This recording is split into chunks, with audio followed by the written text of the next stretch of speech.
एक बार फिर से आप सबको प्रभु यीशु मसीह के पवित्र और जीवित नाम से जय मसीह की।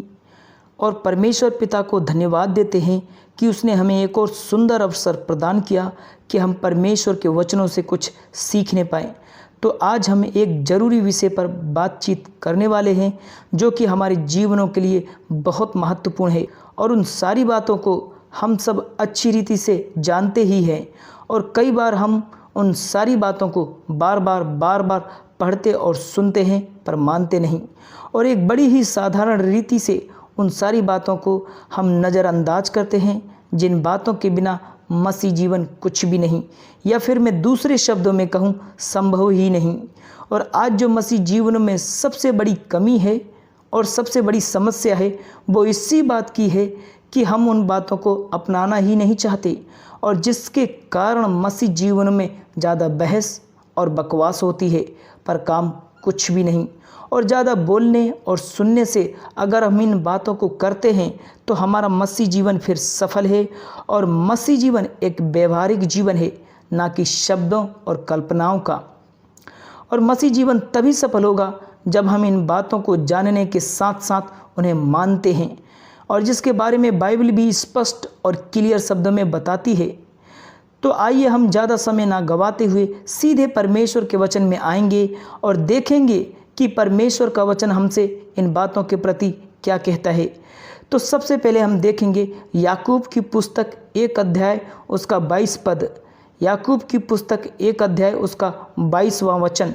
इसमें इस प्रकार से लिखा है, परंतु वचन पर चलने वाले बनो और केवल सुनने वाले ही नहीं जो अपने आप को धोखा देते हैं। और याकूब यहाँ पर वचन में साफ और स्पष्ट शब्दों में कहता है कि परंतु वचन पर चलने वाले बनो और केवल सुनने वाले ही नहीं जो अपने आप को धोखा देते हैं। और ये वचन जितनी आसानी से देखा और समझा जाता है, पढ़ा और सुना जाता है, इसमें उतनी ही गहराई है, और इसे जब गहराई से समझा जाए तो इसके बिना मसीह जीवन कुछ भी नहीं। और मसीह जीवन एक कदम से आगे दूसरे कदम में तब तक नहीं बढ़ सकता जब तक कि हम सुनी हुई और पढ़ी हुई बातों के साथ ही साथ उसे अपने जीवन में लागू ना करें। और सबसे बड़ी समस्या यही है कि हम केवल वचन को सुनते रहते हैं और साथ ही साथ वचन को सुनाते रहते हैं पर उसे लागू कभी नहीं करते।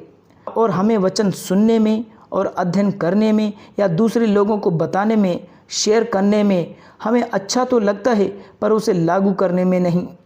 और साथ ही साथ हमें ज्ञान देने में बहुत अच्छा लगता है पर उस ज्ञान की बात को लागू करने में हमें दिक्कत होती है। जबकि वचन को मानने वाले ही, उस पर चलने वाले ही एक सही और सच्चा मसीह है। और जबकि आज सबको परमेश्वर की आशीषें चाहिए, सबको चंगाई चाहिए, सबको परमेश्वर के वरदान चाहिए, सबको जीवन में आर्थिक सफलता चाहिए, और सबको भविष्यवाणी का वरदान चाहिए, और सबको एक बड़ी सेवकाई चाहिए, सबको जीवन में कुछ न कुछ चाहिए, और साथ ही साथ वे प्रभु के आगमन में भी जाना चाहते हैं या परमेश्वर के उस गुप्त आगमन में भी उठा लिए जाना चाहते हैं। और जब वचन को मानने की बात आती है तो वे वहीं पर आकर रुक जाते हैं। जिस प्रकार याकूब कहता है, वचन को सुनना हमारे लिए ज़रूरी है पर उससे भी ज़्यादा ज़रूरी है वचन पर चलना, अन्यथा कहे और सुने हुए वचनों से हमारे जीवन में कुछ भी लाभ नहीं होगा। और क्योंकि परमेश्वर की बातें और उसका राज्य और उसके वचन पर चलने वालों के लिए है और उस पर अमल करने वालों के लिए है, ना कि केवल सुनने वालों के लिए। हो सकता है कि आपको आशीषें, ज्ञान, वरदान, चंगाई और छुटकारा मिल भी जाए पर परमेश्वर का राज नहीं मिल सकता। और परमेश्वर का राज इस बात पर आधारित है कि वचन पर चलने वाले और ना कि केवल सुनने वाले ही। और हमारा उद्धार वचन पर चलने से है, ना कि केवल सुनने से। और एक अति महत्वपूर्ण बात कि वचन पर चलने वाले परमेश्वर के राज्य में उठा लिए जाएंगे और केवल सुनने वाले ही छोड़ दिए जाएंगे, क्योंकि सुने हुए वचनों से कुछ भी लाभ नहीं जब तक कि उसे लागू ना किया जाए। और इसलिए याकूब इन वचनों में स्पष्ट कहता है कि अपने आप को धोखा मत दो। और हमारे सामने सबसे बड़ा धोखा तो यही है कि हम दुनियादारी की सारी बातें, दुनियादारी के सारे ज्ञान और सिद्धांत और दुनियादारी की सारी अच्छी अच्छी और चिकनी चुपड़ी बातें करते तो हैं पर वचन में चलने की बात नहीं करते, जो कि सबसे ज़्यादा ज़रूरी बात है। और इस प्रकार हम किसी दूसरे को नहीं बल्कि खुद को धोखा दे रहे हैं, खुद को झांसे में रख रहे हैं और खुद के साथ खिलवाड़ कर रहे हैं इन अंत के दिनों में। और सच तो केवल यही है कि वचन पर चलने वाले ही परमेश्वर के और उसके राज्य के वारिस हैं, अन्यथा और कोई नहीं। हम एक और वचन देखेंगे, मत्ती रचित सुसमाचार 7 अध्याय उसका 21वां पद। मत्ती रचित सुसमाचार 7 अध्याय उसका 21वां वचन। जो मुझसे हे प्रभु कहता है, उनमें से हर एक स्वर्ग के राज्य में प्रवेश ना करेगा, परंतु वही जो मेरे स्वर्गीय पिता की इच्छा पर चलता हो। अब इन वचनों पर विशेष ध्यान दें, जो स्वयं यीशु मसीह के द्वारा बोले गए थे। और यीशु मसीह ने बड़ी ही चेतावनी के साथ हम सबको इस बात से अवगत कराया कि हर एक व्यक्ति जो मुझसे हे प्रभु कहता है, वह परमेश्वर के राज्य के योग नहीं, बल्कि वही जो परमेश्वर की इच्छा पर चलता हो। और यीशु मसीह ने इस बात को यहाँ पर स्पष्ट किया कि केवल वही जो परमेश्वर की इच्छा पर चलता हो और अर्थात उसके वचन को मानता हो। और यीशु मसीह के द्वारा बोले गए इन शब्दों से निसंदेह बात एकदम साफ और स्पष्ट हो जाती है कि परमेश्वर की मनसा क्या है। और देखने में ये शब्द बड़े ही कठोर और डरावने लगते हैं, लेकिन जो इस बात का मतलब है वो एकदम साफ और सरल है कि हमें क्या करना है। और इस वचन की चेतावनी के आधार पर बहुत सारे लोग उस दिन अयोग्य ठहरा दिए जाएंगे।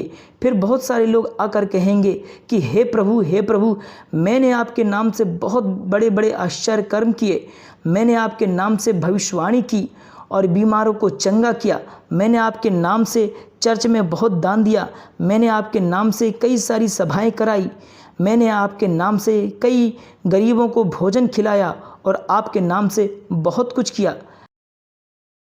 लेकिन क्या ये सारी बातें हमारे जीवनों को बचाने के लिए पर्याप्त होंगी? क्या ये सारी बातें मसीह की आज्ञाकारिता को पूरी करती है? क्या इन सारी बातों को करने से हम वचन पर चलने वाले ठहरे? बिल्कुल भी नहीं। धर्म के काम करना अलग बात है और वचन पर चलना अलग बात है। और सबसे ज़्यादा महत्वपूर्ण बात वो ये है कि वचन पर चलना जो सबसे पहली और प्रथम बात है, क्योंकि बिना आज्ञाकारिता के कुछ भी नहीं। और आज हमारे पास बेहतरीन से बेहतरीन शब्द और योग्यताएं हैं, हम एक से बढ़कर एक हैं, ज्ञान पर ज्ञान है, एक अच्छा नेतृत्व है, पर क्या हमारे पास वचन पालन करने की योग्यता है? और बकवास और बहस का समय गया, अब तो बस वचन का पालन करने का और करने वालों का समय है, क्योंकि हम अंतिम दिनों में अपने जीवनों को व्यतीत कर रहे हैं, जहाँ पर यीशु मसीह किसी भी वक्त आ सकता है। और वो केवल उन लोगों के लिए आ रहा है जो वचन का पालन करते हैं, और ना उन लोगों के लिए जो वचन पालन की बात को भूलकर फिजूल बकवास करते हैं। और आप इस बात पर गहराई से विचार करें कि सबसे ज़्यादा ज़रूरी बात मसीहत में क्या है, ज्ञान परिभाषाएं या फिर वचन का पालन करना। और इलाज तब तक नहीं होता जब तक कि कही गई बात को लागू ना किया जाए या अपनाया ना जाए। और लूका भी उन्हीं शब्दों को लिखता है जिन्हें यीशु मसीह ने मत्ती में बोला था। हम उस वचन को पढ़ेंगे, लूका रचित सुसमाचार 6 अध्याय उसका 46वां पद। लूका रचित सुसमाचार 6 अध्याय उसका 46वां वचन। इसमें इस प्रकार से लिखा है, जब तुम मेरा कहना नहीं मानते तो क्यों मुझे हे प्रभु कहते हो? और यीशु मसीह ने लूका रचित सुसमाचार में भी इस बात को एकदम साफ और स्पष्ट कर दिया कि वचन का पालन करना कितना ज़रूरी है। क्योंकि ना तो ज़्यादा बोलना और ना तो ज़्यादा चिल्लाना और ना तो ज़्यादा सुनना कुछ काम आएगा, बल्कि सुनने के साथ ही साथ वचन पर चलना काम आएगा। और संपूर्ण बाइबल हमें वचन पर चलने के बारे में बार बार बताती है। और मसीह जीवन की असली शुरुआत तो वचन पर चलने से होती है और ना केवल सुनने से ही। और इस बात को समझने में हम इतनी देर कर देते हैं कि क्या कहा जाए। और बात जितनी ज़्यादा सरल है, हम उसे समझने में उतनी ही ज़्यादा देरी लगा देते हैं। इसलिए अपने आप को धोखा मत दो और ना धोखे में रहो, क्योंकि परमेश्वर के वचन में चलने वाले ही केवल परमेश्वर के राज्य के वारिस हैं और उसके राज्य में उठा लिए जाएंगे। और वचन पर चलना इतनी महत्वपूर्ण बात है जितना कि और कोई विषय नहीं। और यही है मसीह जीवन की शुरुआत और अंतिम सफलता। और आगमन के लिए तैयार होने का सबसे अच्छा तरीका है वचन का पालन करना, जो सबसे प्रथम और अंतिम रास्ता है। और मसीह और उसके वचन की मूल्य शिक्षा तो यही है कि उसके वचन का पालन करना। हम एक और अंतिम वचन देखेंगे, लूका रचित सुसमाचार 11 अध्याय उसका 28 पद। लूका रचित सुसमाचार 11 अध्याय उसका 28वां वचन। उसने कहा, हाँ परंतु धन्य हैं वे जो परमेश्वर का वचन सुनते और मानते हैं। और यहाँ पर यीशु मसीह खुद बोल रहे हैं कि धन्य हैं वे जो परमेश्वर का वचन सुनते और मानते हैं। और साथ ही साथ यीशु मसीह ने यहाँ पर धन्य शब्द का इस्तेमाल किया कि धन्य हैं वे जो परमेश्वर का वचन सुनते और मानते हैं। और इस वचन से बात एकदम साफ और स्पष्ट है कि वचन सुनने के साथ ही साथ उसे मानना है, और वचन को मानने वाले ही, उस पर चलने वाले ही धन्य हैं, आशीषित हैं, जयवंत हैं, सफल हैं और पवित्र हैं। और साथ ही साथ वे उसके आगमन के लिए भी तैयार हैं। और हमारे संपूर्ण जीवन भर का तो भाग यही है। और मुझे ज़्यादा व्याख्या करने की ज़रूरत नहीं, आप लोग तो समझदार हो कि क्या करना है, क्योंकि सुनना और करना ये दोनों बातें एक दूसरे से जुड़ी हुई है, जिनको अलग नहीं किया जा सकता। और जिस प्रकार से कर्म बिना विश्वास व्यर्थ है, उसी प्रकार से बिना वचन पालन के सुनना व्यर्थ है। सो प्रभु इन वचनों के द्वारा आप सबको आशीष दे। जय मसीह।